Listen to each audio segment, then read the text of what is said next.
సహోదరులారా,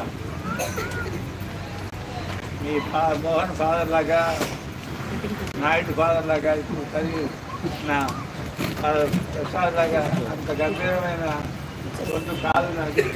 ఇలాగే మౌనంగా ఉంటే అందరికీ వినపడుతుంది అనుకుంటున్నాను. అనుకున్న వాళ్ళకి కొంచెం కష్టం, కానీ ఓపిక ఉండాలి, తప్పదు. ఏమైనా సహోదరులారా, మనం విన్నటువంటి పరిశుద్ధ గ్రంథంలోని ఈ 3 పట్టణాలు కూడా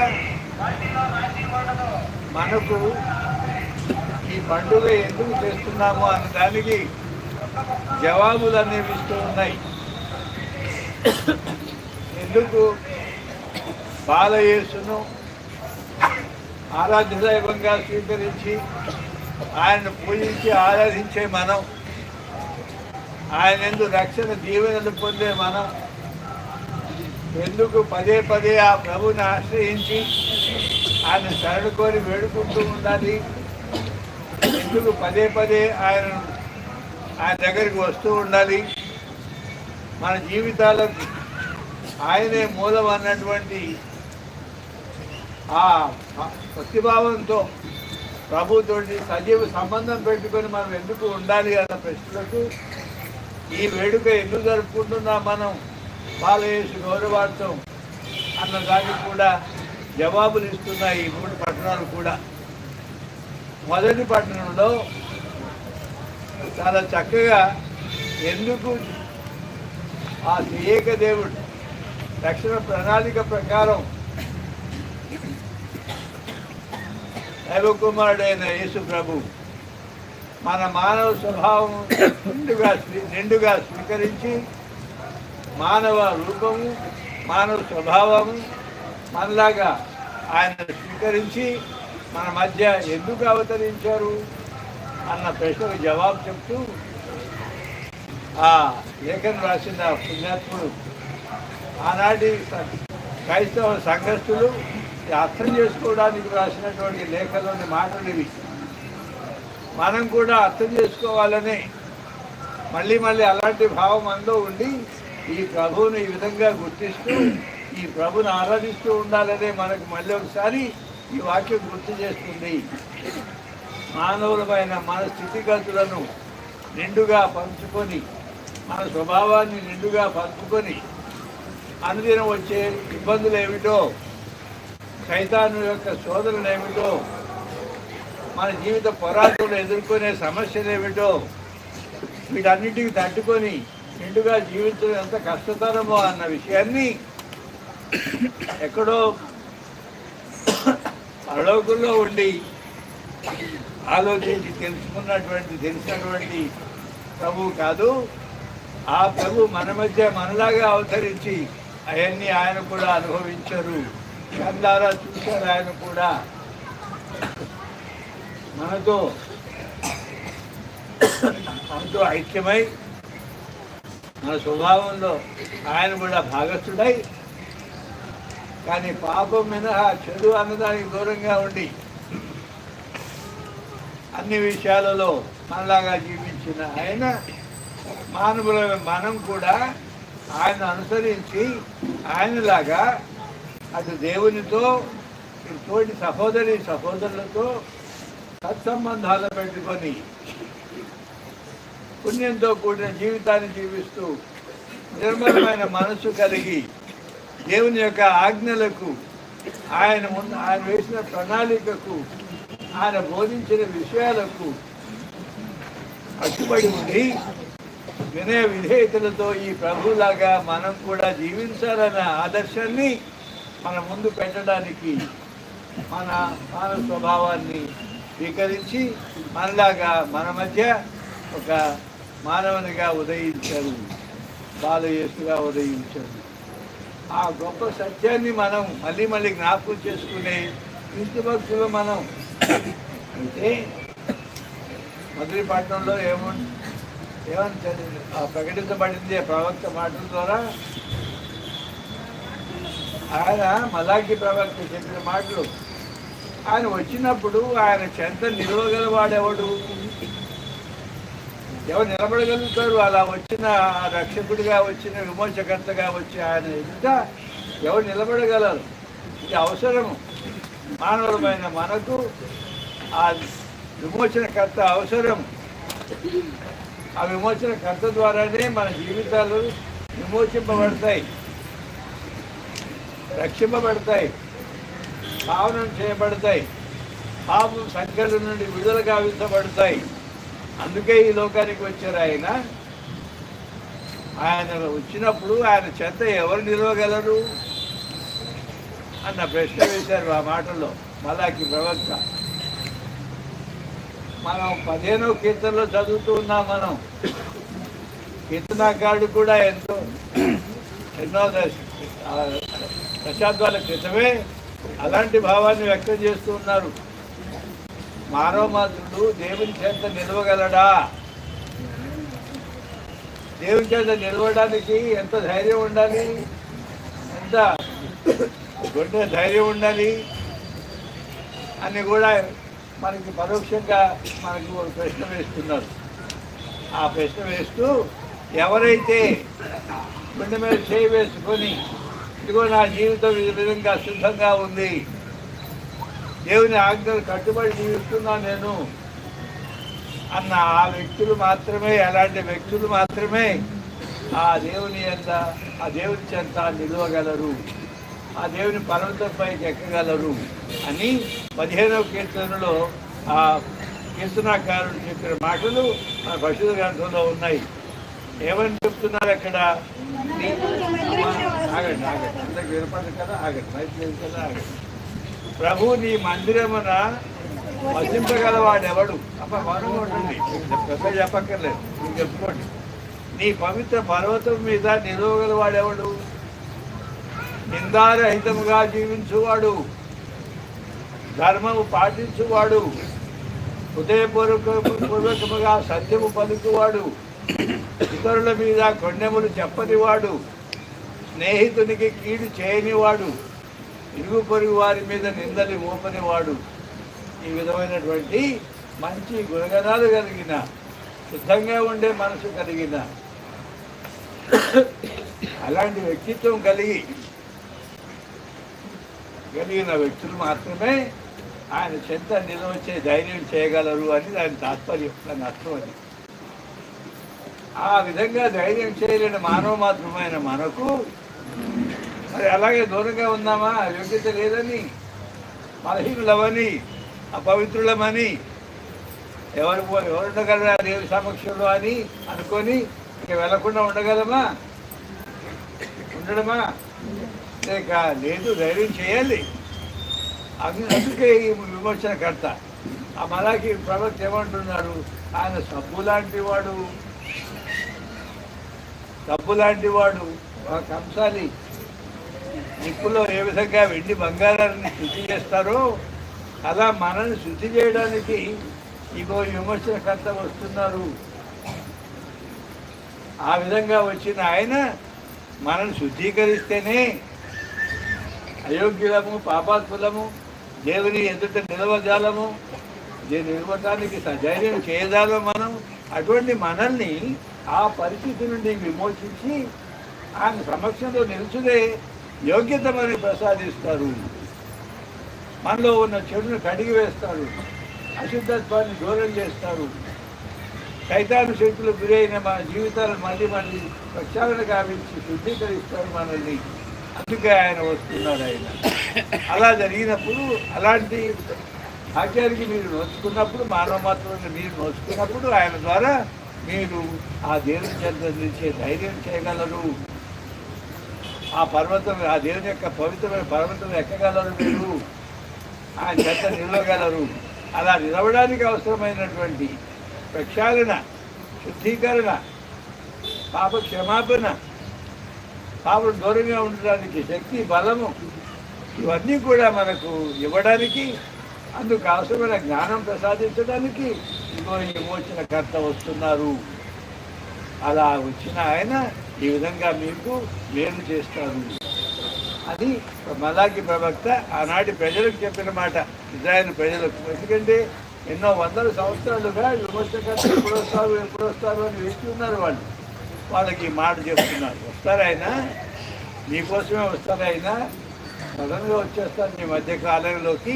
ఆయన వచ్చినప్పుడు ఇగో విధంగా ఆయన సబ్బు లాంటి వాడు, ఒక లోహకారి లాంటి వాడు, అగ్నిలో బంగారము వెండిని పుటం వేసి శుద్ధీకరిస్తూ ఆయనలాగా ఈ ప్రభువు కూడా మిమ్మల్ని మీ జీవితాలను శుద్ధీకరిస్తారు, మీరున్న పరిస్థితిని బాగుపరుస్తారు అని వాళ్ళు చెప్తున్నారు. అదంతా క్రీస్తు భక్తులమైన మనకు తెలిసిన విషయము. ఇదిగో కాలం ఆసన్నమైనప్పుడు మళ్ళీ తల్లి గర్భఫలంగా అవతరించిన ఇది బాలయేసు ఆయనే, ఈ ప్రభు ఆయనే, ఈ విమర్శకర్త ఆయనే అని మనం గుర్తిస్తున్నాము. విశ్వాసంతో మనం గుర్తిస్తున్నాం ఈ గొప్ప సత్యాన్ని. గుర్తించడమే కాకుండా దేవుని సమక్షంలో నిలవడానికి అయోగ్యులమైన మమ్మల్ని యోగ్యులను చేయడానికి, పాపాత్ములను మమ్మల్ని పుణ్యాత్ములను చేయడానికి, ఆ జీవితాలు ఉద్ధరించడానికి వచ్చిన ఓ రక్షక, ఓ యేసు ప్రభువా, ఓ బాలయేసు అని ఆయన సమక్షంలో తరచుగా వస్తూ ఆయన శరణుకొని వేడుకుంటూ ఆయన ద్వారా మనకు అవసరమైన నిత్యము అవసరమైన విముక్తిని పొందుతూ మనం ఉంటే ఆ దేవుని ముందు ధైర్యంగా నిలవగలము. గుండె మీద చేవేసుకొని అవును పవిత్రుడైన ఆ దేవుని సన్నిధిలో మానవ మాత్రమే నేను నిలవగలను. అది కేవలం నా వల్ల కాదు, నా శక్తి సామర్థ్యాల వల్ల కాదు, కేవలం నా కృషి ఫలితం కాదు, ఈ విమోచనకర్త యందు నాకు ఇవ్వబడుతున్న ఆశించిన బలమే, అనుగ్రహ బలమే, ఆయన ఇచ్చిన రక్షణ దీవెనలే కారణము అని మనకు ప్రగతిని చెప్తూ అలాంటి విశ్వాసంతోనే మనం ఈ బాలయేసు పదవిరాడు మరొకసారి మీరే మాకు శరణమండి అంటున్నాం, మీ అంతే రక్షణ మాకు అంటున్నాం, మా జీవితాలకు మీరే మూలబండి అంటున్నాం. మీరు ఉండగా మా జీవితాలు అంత తేలిగ్గా నాశనానికి గురి కావు, పతనానికి గురి కాకుండా ఉంటాయి. ఆ సృష్టికర్త ఉద్దేశించినట్టు మా జీవితాలు బాగుంటాయి, శుద్ధంగా ఉంటాయి మీ వలన, మీ ద్వారానే అని ఒప్పుకుంటూ విశ్వాసంతో పదే పదే ఆ ప్రభు చెంతకు వస్తూ ఉండాలి కూడా. అది మన అవసరం, అది అవసరం. అది మనలో ఎవరు కూడా ఏ ఒక్కరోజు కూడా ఏ తప్పు చేయట్లేదు ధైర్యంగా ఎంతమంది చెప్పగలరు? ఇక్కడ ఉన్న వాళ్ళలో మనం దేవుని కట్టడలన్నింటినీ తూచా తప్పకుండా నిండుగా ఉదయం నుండి సాయంత్రం వరకు వారమంతా నెలంతా పాటిస్తున్నామని ఎంతమంది ధైర్యం చేసి చెప్పగలం? మనం చెప్పలేము, మానవమాత్రులో మనం. అయినా మనం దేవుని చేత రావడానికి ధైర్యం చేస్తున్నాం. ఇక్కడే మనందరికీ ఇలాంటి రోజున ప్రభు ఒక సవాలు మన ముందు పెడుతున్నారు, ఒక సవాలు మన ముందు పెడుతున్నారు. ఒక్కబడిగా అందరితో వచ్చి గుంపులో గోవిందా అన్నట్టు చేయబాకండి. వ్యక్తిగతంగా ఈ జీవితాలు ఈ ప్రభునందు ధన్యమైన జీవితాలుగా ఉంటున్నాయా లేదా ఒక్కొక్కరు ఆలోచించి వాస్తవాన్ని చూడండి. అయోగ్యులమే మనం అందరం, పాపాత్రులమే మనం అందరం.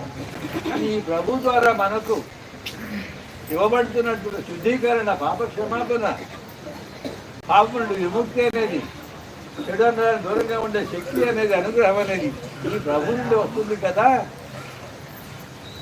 ఆ కారణంగా నా జీవితం ఇదిగో దేవా, ఇదిగో ప్రభువా, నీ సమక్షంలో సుఖంగా ఉన్నా నేను, పవిత్రుడమైన నీ ప్రజలమైన మేము కూడా పవిత్రంగా ఉన్నాం ఇదిగో అని చెప్పగలిగే ధైర్యము మనలోకి రావాలి. అలాంటి పరిశుద్ధమైన జీవితాన్ని మనం జీవించడానికే నేను పవిత్రుడను, నా ప్రజలైన మీరు పవిత్రంగా ఉండాలని ప్రభు ఆనాడు ఇజ్రాయేలు ప్రజలు చెప్పిన మాట, పేతురు లాంటి అపోస్తులుడు క్రైస్తవ సంఘస్థులు అందరికీ చెప్పిన మాట, నేను పెంచిన దేవుడు పరిశుద్ధుడు, మీరు కూడా పరిశుద్ధంగా ఉండాలి, రక్షించినట్టు ఆ యేసు ప్రభు పరిశుద్ధులు, మీరు కూడా పరిశుద్ధులుగా ఉండాలని ఆ దేవుని యొక్క ఉద్దేశము. ఎలాగండి? అలా ఉండలేకపోతున్నాం కదండి. అందుకే డబ్బు లాంటి వాడు లోహకారి అంటే కంసాలి లాంటి వాడు ఆయన. వెండి బంగారాలు పుట్టవేసి శుద్ధీకరించేవారు ఆయన ద్వారానే ధైర్యం వహించి మళ్ళీ ఆ పరిశుద్ధత మనలో నిలుపుకొని ఉండి మనం ఆ దేవుని చేత నిలవగలము. అలా నిలబడటానికే, అలా ఉండడానికే, ఆ జీవితాలను నిలబెట్టడానికే ఇగో ఈ బాలయేసుగా మన మధ్య మానవునిగా మానవ స్వభావాన్ని స్వీకరించి మన మధ్య అవతరించాడు. అందుకే మన ఎబ్రీయుల లేఖ మాటలు ఏమంటున్నారు? ఆయన మనం అర్థం చేసుకోగలరు. ఎందుకు? అలాగా మన మధ్య జీవించారు కాబట్టి, రక్త మాంసాలు మనతో పంచుకున్నారు కాబట్టి, మానవ స్వభావాన్ని పంచుకున్నారు కాబట్టి, ఈ మానవ స్వభావం యొక్క పరిమితులు ఏమిటో, మన బలహీనతలు ఏమిటో, ఏ విధంగా శోధనకు గురవుతూ ఉంటామో ప్రభు తెలుసు. అందుకే మన మానవ స్వభావం స్వీకరించి మన మధ్య వచ్చారు ఆయన. ఆశ్రయించండి ఆయన్ని. ఆయన చదువుకొని వేడుకొని వస్తూ ఉండండి. ఆ ప్రభుని ప్రకటిస్తూ ఉండండి. ఆ ప్రభుత్వం మమేకమై జీవించే ప్రయత్నంలో భయభక్తులతో ప్రయత్నం చేస్తూ ఉండండి అని మనందరికీ మరొకసారి ఆహ్వానం. కానీ ఇలా వచ్చినప్పుడు, మనం సమూహికంగా వచ్చినప్పుడు అంతా బాగుంది అని భ్రమలో ఉండకూడదు. అంతా బాగుంది నా జీవితంలో, అది వాస్తవమైతే సంతోషమే.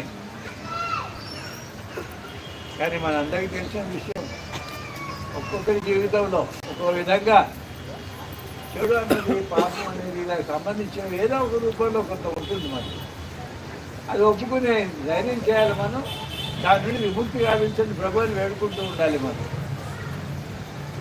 అందుకే ప్రభు మనకు అంతా బాగుందని భ్రమలో ఉన్నామనుకోండి, మనల్ని మనమే మోసపుచ్చుకున్నట్టు అవుతుంది. బాగా లేదు అన్నది వాస్తవమైన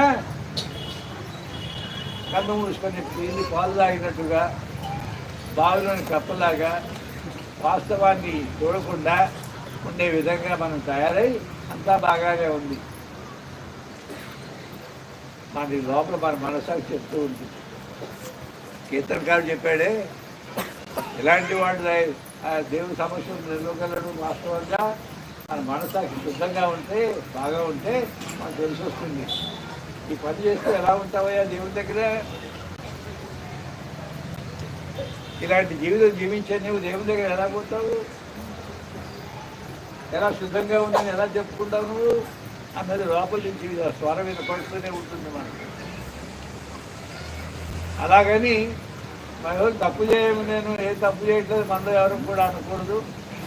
అలాంటి స్థితిలో ఉన్న మనల్ని విముక్తిదాతగా ఉన్నటువంటి ప్రభు తోడుగా ఉండాలని, మన మధ్య మనతో ఉండాలని, మార్గం చూపిస్తూ ఉండాలని, జ్ఞానోదయం కలిగించే విధంగా దీవిస్తూ ఉండాలని ఈ ప్రభు మన కోసం రక్షకునిగా మన మధ్య ఉన్నాడు. ఈరోజు మరోసారి ప్రకటితమవుతుంది. మనందరం సిమియన్ ప్రవక్తలాగా ఆయన ఏమన్నారు? బాలయేసును చూసినప్పుడు బలంగా లాక్కున్నారు అన్నట్టు చెప్పాలి. మనం రైతుల చేతుల్లో నుంచి బలంగా లాక్కున్నారు బాబుని. ఆమెకు ఆశ్చర్యం, ఇద్దరికి కూడా మరి యోసేపు గారికి ఆశ్చర్యం కలిగించే విధంగా ఆ బాలుని తీసుకొని, ఎవరైనా అయినా ఏంటి ఇలా లాగేసుకున్నారు బాబుని వాళ్ళని అని ఆశ్చర్యం వాళ్ళకి తీసుకున్నాను. ఏం చెప్పారు? వాళ్ళకేం చెప్పకుండా మరొక దాన్ని ఉద్దేశించి, దేవుని ఉద్దేశించి ఏమంటున్నారు? నా జీవితం ధన్యమైంది ప్రభు, ఈరోజు నేను ధన్యుణ్ణి, నా జీవితం ధన్యమైంది ఈరోజు, ఇక చాలు. జీవితంలో ఇంతకంటే నేను కోరుకునేది ఏమి లేదు. దీనికోసమే ఇంతకాలం బతుకున్నాను నేను.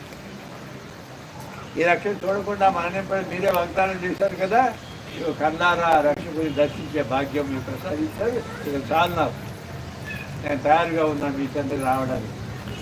జీవిత ప్రయాణం ముగుస్తుందని భయం లేదు. దీనికోసం ఉన్నాను, నా జీవితం ధన్యమైంది. ప్రియమైన సహోదరి సహోదరులారా, క్రీస్తు భక్తులమైన మనమందరం కూడా ఈ సిమియోను ప్రవక్తలాగా సంతోషానందాలతో విశ్వాసం ద్వారా భక్తిభావం ద్వారా వచ్చే, మన ధర్మక్రియల ద్వారా వచ్చే, మన ప్రార్థనా జీవితం ద్వారా వచ్చే సంతోషం ఆనందంతో సిమియోను లాగా మనం కూడా ఈ ప్రభునందు నా జీవితం ధన్యమవుతుంది, ఈ ప్రభునందు నా జీవితం అర్థవంతంగా ఉంది, ఈ ప్రభునందు నా జీవితం ప్రశాంతంగా ఉంటుంది, ఈ ప్రభునందు నా జీవితం పాపం దూరంగా ఉండే పుణ్యమైన జీవితంగా ఉంటుంది. అటు సోదరుల పట్ల ప్రేమతో ఉండే ఆ భాగ్యం ఈ ప్రభు నుండే నాలో ఏర్పడుతుంది అని మీరు నేను సంతోషంగా ఆనందంతో ఈ ప్రభును ప్రకటించాను. యేసు ప్రభునందు మన జీవితాలు ధన్యం కావాలి. ఇప్పుడు ధన్యం అవుతాయి మన జీవితాలు ఆయన యందు.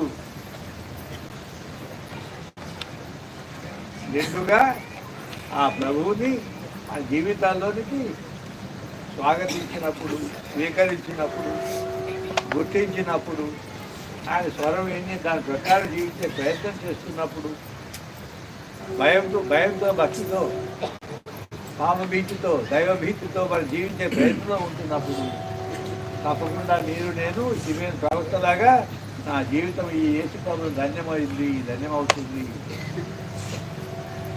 అని చెప్పగలిగే అంత స్తోమత సామర్థ్యం నీలో నాలో క్రమక్రమంగా నిండుగా చోటు చేసుకుంటుంది. అది కోరుకోవాలి మనం. అలా మన జీవితాలు యేసు ప్రభువునందు ధన్యం కావాలి. ఆ దేవుని యందు మన జీవితాలు ధన్యం కావాలి. అందుకోసం మనం ఇలాంటి సందర్భాలు సద్వినియోగం చేసుకొని ఇంకా ప్రభు సన్నిహితంగా తయారు కావాలి. మనం ఆయన ఇంకా దగ్గర అవ్వాలి. మనలో ధైర్యం పెరగాలి. దేవుని సమక్షంలో ఉండగలను నేను, భయం లేదు నాకు. ఎందుకు? నిందారహితమైన జీవితం నాది. కొంతవరకైనా నేను చెప్పగలను. ఇతరుల పట్ల అన్యాయంగా ఉండడం లేదు నేను. కొంతవరకైనా నేను చెప్పగలను. నేను అపవిత్రమైన సంబంధాలు పెట్టుకోవడం లేదు. ఇది నిజము. ఆయన చెంత ఉండి అది చెప్పగలను నేను నా జీవితం గురించి అన్నటువంటి స్థితికి నేను రావాలి. అందుకు ఆ ప్రభువుని పదే శరణుకొని వేడుకోవడానికి వస్తూ ఉండాలి.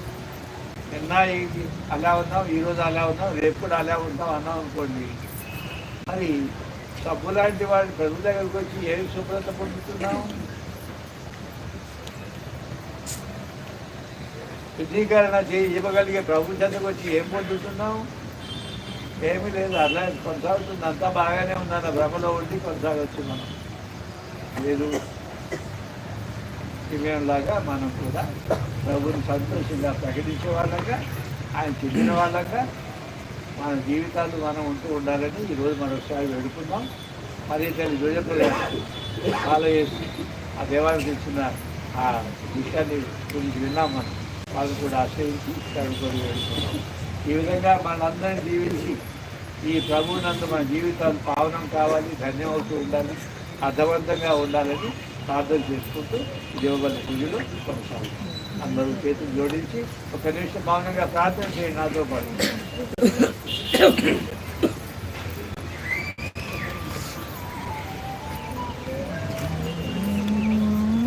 ఓ బాలయేసు,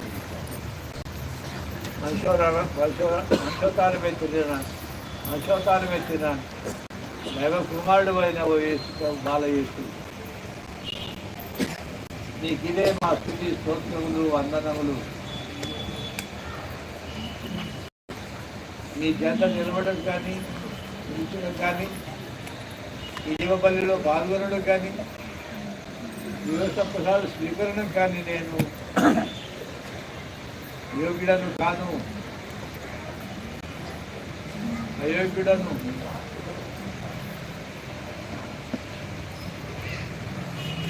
వాస్తవంగా నీ చేత నిలవలేను, అయినా ధైర్యం చేసి ఈరోజు మరొకసారి మీ భక్తుడుగా, మీ శిష్యుడుగా, నేను రక్షణ పొందిన క్రైస్తవ బిడ్డగా ధైర్యం వహించి మీ సమక్షంలోకి వచ్చాను. మరొకసారి నన్ను ఇంతవరకు జీవించిన, రక్షణ దీవెనను ప్రసాదిస్తూ వచ్చిన యేసు ప్రభు, నీకు వందనాలు.